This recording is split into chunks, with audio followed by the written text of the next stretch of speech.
Salam saudara-saudara, kita berada dalam iman Kristen dengan topik ajaran mengampuni atau berapa kalikah orang Kristen boleh mengampuni. Saudara-saudara, banyak ajaran agama-agama di dunia ini dan memiliki ragam macam coraknya masing-masing dalam mempresentasikan ajaran-ajarannya. Lalu bagaimana dengan ajaran agama kekristenan, terkhusus dalam konteks mengampuni? Menurut Kamus Besar Bahasa Indonesia, kata mengampuni artinya adalah memberi ampun atau memaafkan. Dan kata dasar mengampuni adalah ampun, yang artinya pembebasan dari tuntutan karena melakukan kesalahan atau karena kekeliruan, atau mengampuni artinya memberikan maaf. Dalam Perjanjian Lama, kata mengampuni dipakai kata nasa, yang diartikan sebagai diangkat, dinaikkan, diambulkan, dibawa, diusung, dan ditanggung. Selain itu, dalam Perjanjian Lama digunakan juga kata salah, yakni tindakan yang membuat seorang pendosa menjadi berkenan di hadapan Allah. Dalam Perjanjian Baru kata mengampuni dalam bahasa Yunani dipakai kata aphiemi, yang artinya membiarkan berlalu atau mengampuni. Bagaimana konsep mengampuni dalam Perjanjian Lama? Saudara-saudara, dalam Perjanjian Lama pengampunan itu bukan persoalan yang gampangan, tapi menuntut pengorbanan. Sebab dalam Perjanjian Lama penghukuman atas dosa amat sangat tegas dan tidak pandang bulu untuk menerima pembalasannya. Perjanjian Lama menerangkan bahwa pembalasan atas dosa atau kejahatan harus segera ditimpahkan kepada pelaku kejahatan atau dosa itu. Itulah mengapa dalam Perjanjian Lama sangat kental istilah darah ganti darah, mata ganti mata, nyawa ganti nyawa, seperti yang dituliskan oleh kitab Ulangan yang bunyinya begini: janganlah engkau merasa sayang kepadanya, sebab berlaku nyawa ganti nyawa, mata ganti mata, gigi ganti gigi, tangan ganti tangan, kaki ganti kaki. Ulangan 19:21. Karena itu dalam Perjanjian Lama pengampunan itu dikaitkan dengan penebusan. Karena itu harus ada media pendamaian yang digunakan manusia untuk memperoleh pengampunan dari Tuhan Allah. Sebab menurut Perjanjian Lama semua dosa atau kejahatan harus menerima penghukuman. Sama seperti dosa nenek moyang Israel yang harus ikut ditanggung oleh anak cucunya. Seperti yang dikatakan kitab Bilangan yang bunyinya begini: dan anak-anakmu akan mengembara sebagai pengembala di padang gurun 40 tahun lamanya, dan akan menanggung akibat ketidaksetiaanmu sampai bangkai-bangkaimu habis di padang gurun. Bilangan 4:33. Atau seperti yang dikatakan Nabi Yehezkiel, bunyinya begini: mereka akan menanggung kesalahannya sendiri, baik yang meminta petunjuk maupun nabi, supaya kaum Israel jangan lagi sesat daripadaku dan menajiskan dirinya dengan segala pelanggaran mereka. Dengan demikian mereka akan menjadi umatku dan aku akan menjadi Allah mereka. Demikian firman Tuhan Allah dalam Yehezkiel 14:10-11. Dan menurut Perjanjian Lama, darah adalah alat untuk menerima pengampunan atau pendamaian dari Tuhan Allah. Jadi alasan Perjanjian Lama melarang umat untuk tidak memakan darah atau mengkonsumsi darah, sebab darah adalah alat pendamaian atau penebusan dosa yang ditentukan oleh Allah bagi manusia pada zaman itu. Seperti yang dituliskan dalam kitab Imamat, bunyinya begini: karena nyawa makhluk hidup ada di dalam darahnya, dan aku telah memberikan darah itu kepadamu di atas mezbah untuk mengadakan pendamaian bagi nyawamu. Karena darah mengadakan pendamaian dengan perantaran nyawa. Itulah sebabnya aku berfirman kepada orang Israel, seorang pun di antara kamu janganlah memakan darah. Dengan demikian juga orang-orang yang tinggal di tengah-tengah kamu tidak boleh memakan darah. Dalam kitab Imamat 17:11-12. Itulah mengapa dalam Perjanjian Lama menerima pengampunan atau pendamaian dari Allah adalah sesuatu identik dengan korban-korban bakaran yang darahnya dipercikkan ke atas mezbah, pengampunan di mezbah di bait Allah, seperti korban bakaran, korban sajian, korban keselamatan, korban penghapusan dosa, atau korban penebusan salah. Jadi pengampunan dalam Perjanjian Lama, sekalipun alat pengampunan itu menggunakan media darah hewan atau binatang, dan sekaligus pengampunan yang ada dalam Perjanjian Lama menerangkan bahwa Allah dalam Perjanjian Lama memiliki tabiat dan sifat yang penuh kasih karunia. Tetapi dalam Perjanjian Lama pengampunan manusia yang diterima Allah adalah manusia yang telah mengakui, menginsafi atau bertobat dari dosanya dan kesalahannya. Jadi Allah dalam Perjanjian Lama tidak mengampuni orang yang salah. Maksudnya Tuhan dalam Perjanjian Lama tidak mengampuni begitu saja orang yang berbuat salah atau berdosa karena ia mempersembahkan korban-korban bakarannya, tetapi ia tidak mengalami pertobatan. Itulah mengapa dalam Perjanjian Lama kita banyak menemukan teks-teks yang menggambarkan bahwa Allah itu adalah penuh kasih karunia, seperti kesaksian pemazmur yang dituliskan begini: sejauh timur dari barat, demikianlah dijauhkannya daripada kita pelanggaran kita. Mazmur 103:12. Atau seperti yang dikatakan Nabi Yesaya, sesungguhnya penderitaan yang pahit menjadi keselamatan bagiku. Engkau yang mencegah jiwaku dari lubang kebinasaan, sebab engkau melemparkan segala dosaku jauh dari hadapanku. Yesaya 38 ayat 17. Atau seperti yang dikatakan Nabi Yeremia, dan tidak usah lagi orang mengajar sesamanya atau mengajar saudaranya dengan mengatakan, kenallah Tuhan, sebab mereka semua besar kecil akan mengenal Allah. Demikian firman Tuhan, sebab aku akan mengampuni kesalahan mereka dan tidak lagi mengingat dosa mereka. Yeremia 31 ayat 34. Tetapi dalam perjanjian baru, konsep mengenai pengampunan dosa itu disempurnakan atau digenapi di dalam Yesus Kristus, di mana terjadi transformasi atau peralihan pengampunan dosa dari darah binatang atau darah hewan kepada pengampunan dosa melalui darah Kristus Yesus. Seperti yang dikatakan oleh Yesus, bunyinya begini, sebab inilah darahku, darah perjanjian yang ditumpahkan bagi banyak orang untuk pengampunan dosa. Matius 26 ayat 8. Dan seperti yang dikatakan Rasul Yohanes, inilah kasih itu, bukan kita yang telah mengasihi Allah, tetapi Allah yang telah mengasihi kita dan telah mengutus anaknya sebagai pendamaian bagi dosa-dosa kita.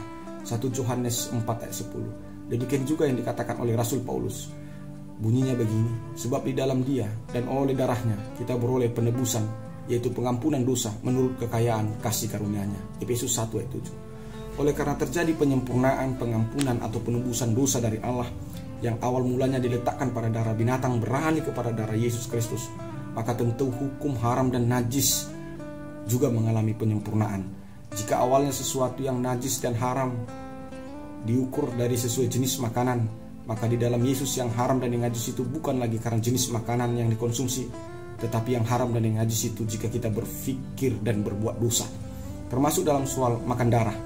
Alkitab Perjanjian Lama jelas melarang memakan darah karena darah adalah nyawa sebagai sarana penebusan dan pendamaian manusia kepada Allah. Di dalam Perjanjian Baru, sarana penebusan dan pendamaian itu bukan lagi atas darah hewan atau darah binatang, tetapi oleh darah Yesus. Karena itulah Perjanjian Baru menerangkan bahwa Yesus menghalalkan segala makanan, tetapi menajiskan dan mengharamkan segala niat dan pikiran dan perbuatan dosa. Seperti yang dituliskan oleh Injil Markus, bunyinya begini, maka jawab Yesus, apakah kamu tidak dapat memahaminya?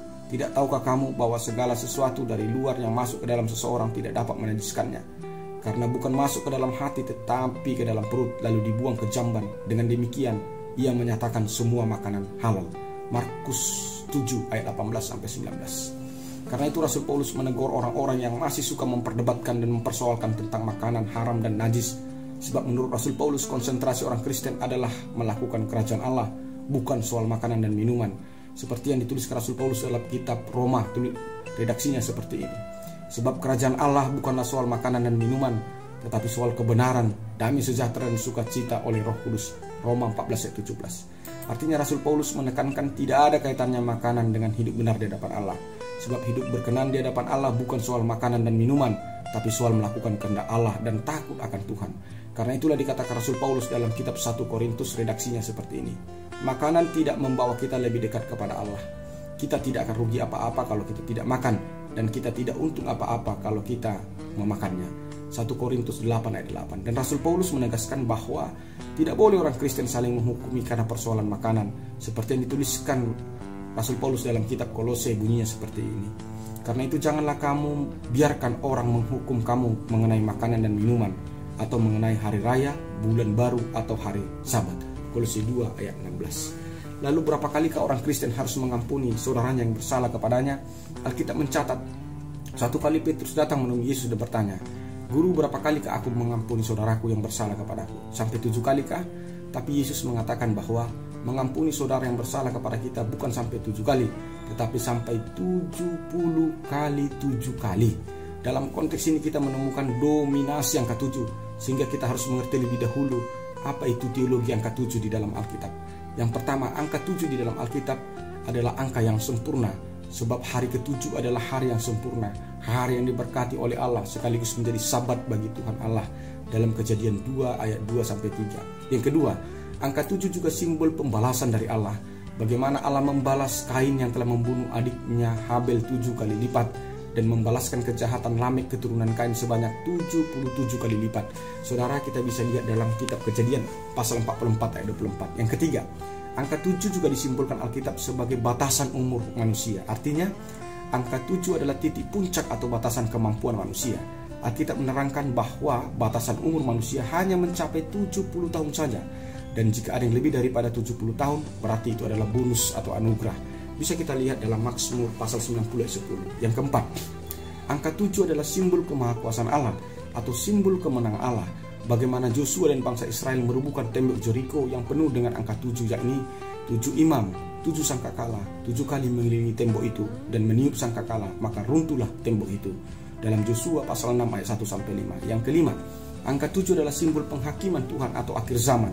Bagaimana kedatangan akhir zaman dipenuhi dengan simbol-simbol angka 7, yakni 7 materai seperti dalam Wahyu 5 ayat 1, 7 malaikat yang meniup 7 sangkakala seperti dalam Wahyu 8 ayat 1-2, 7 cawan murka Allah dalam Wahyu 15 ayat 6-7. Jadi angka 7 adalah gambaran apa yang diberkati Allah atau sabat.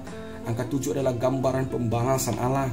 Angka 7 adalah gambaran batasan pada kemampuan manusia. Angka 7 adalah gambaran kemahakuasaan atau mukjizat Allah. Dan angka 7 sebagai gambaran akhir zaman.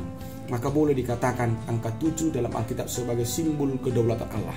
Maka jika Yesus berkata mengampuni atau memaafkan orang yang bersalah kepada kita sebanyak 70 kali 7 kali seperti dalam Matius 18 ayat 22, itu berarti memaafkan atau mengampuni itu adalah sesuatu yang tidak terbatas. Dengan kata lain, di dalam iman Kristen tidak ada batasan atau limit dalam hal memberikan pengampunan atau maaf kepada saudaranya yang bersalah kepadanya.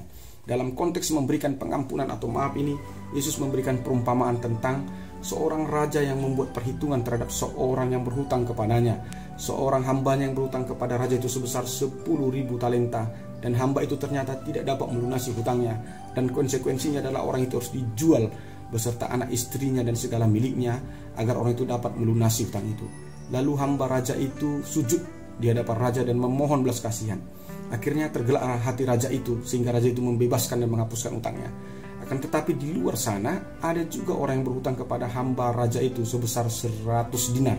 Tetapi hamba itu langsung mencekik orang itu, orang yang berhutang kepadanya, dan memaksanya untuk membayar hutangnya. Lalu orang itu yang berhutang kepada hamba raja itu memohon kepada hamba raja itu agar diberi waktu untuk melunasi hutangnya. Tetapi hamba raja itu tidak mau mendengarnya dan memenjarakannya sampai ia bisa melunasi hutangnya. Dan berita ini sampai kepada telinga raja itu, maka murkalah raja itu atas kelakuan hambanya yang jahat itu. Lalu berkata raja itu kepadanya begini, bukankah engkau harus mengasihi kawanmu seperti aku mengasihi engkau? Dalam murkanya itu, raja itu menyiksa hambanya yang jahat itu ke tangan algojo sampai ia melunasi hutang-hutangnya. Matius 18 ayat 23-34. Raja itu adalah gambaran Allah yang selalu memberikan pengampunan kepada kita manusia yang berhutang karena dosa. Sedangkan hamba itu adalah kita manusia yang menerima pengampunan dari Tuhan, tetapi kita tidak memberikan pengampunan bagi sesama kita yang bersalah kepada kita. Dan perbuatan seperti ini mendatangkan murka Allah atas hidup kita. Dalam konteks pengampunan, maka subjek yang harus menjadi contoh dan teladan bagi kita adalah Tuhan Allah. Mengapa? Sebab kasih dan kemurahan Allah tidak terbatas terhadap kita manusia. Itulah mengapa dalam perjanjian baru kita akan menemukan banyak sekali ayat-ayat yang menunjukkan bahwa kemurahan dan kasih karunia Tuhan Allah itu tidak terbatas. Akan tetapi ada hubungan pengampunan yang kita berikan terhadap sesama kita manusia dengan pengampunan yang kita terima dari Tuhan Allah. Seperti yang dikatakan Tuhan Yesus bunyinya seperti ini. Karena jikalau kamu mengampuni kesalahan orang, Bapamu yang di sorga akan mengampuni kamu juga. Tetapi jikalau kamu tidak mengampuni orang, Bapamu juga tidak akan mengampuni kesalahanmu. Matius 6 ayat 14-15. Dan Tuhan Yesus juga mengatakan, jikalau kamu berdiri untuk berdoa, ampunilah dulu sekiranya yang ada di dalam saya ulangi sekali lagi. Dan jikalau kamu berdiri untuk berdoa, ampunilah dulu sekiranya ada barang sesuatu di dalam hatimu terhadap seseorang, supaya juga Bapamu di sorga mengampuni kesalahan-kesalahanmu. Markus 11 ayat 25. Dan seperti yang dikatakan Rasul Paulus, bunyinya seperti ini, sabarlah kamu seorang terhadap yang lain, dan ampunilah seorang akan yang lain.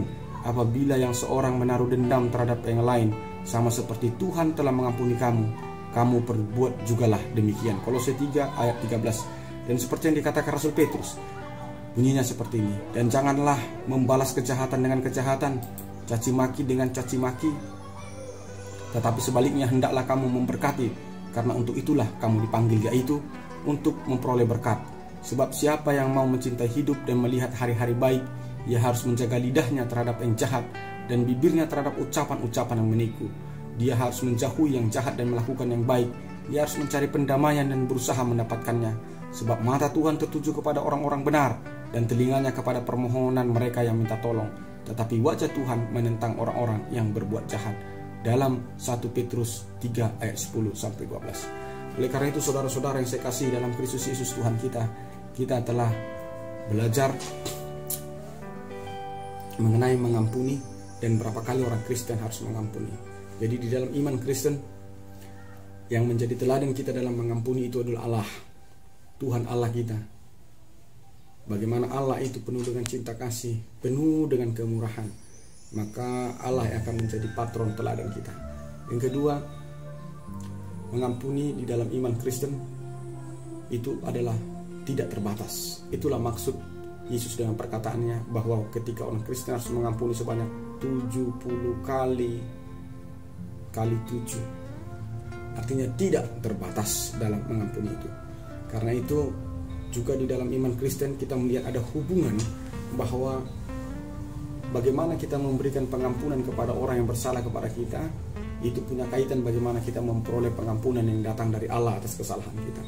Jadi selama kita belum selesai dan clear mengampuni orang yang bersalah kepada kita, maka kita juga akan bermasalah menerima pengampunan dari Allah atas kesalahan kita. Oleh karena itu, jangan seperti menjadi hamba yang jahat seperti dalam ilustrasi yang diberikan Tuhan Yesus ini. Allah memberikan kepadanya pengampunan atas hutang-hutangnya, tetapi dia tidak memberikan pengampunan kepada sesamanya atas hutang-hutangnya. Akhirnya Allah murka dan menjebloskannya ke dalam penghukuman yang mengerikan. Mari saling mengampuni, karena Allah terlebih dahulu mengampuni kita. Jadi kenapa saya harus mengampuni saudara? Karena saya terlebih dahulu menerima pengampunan dari Allah. Dan kalau saya sudah menerima pengampunan dari Allah, maka saya pun harus mengampuni setiap orang yang bersalah kepada saya. Tuhan Yesus memberkati. Shalom.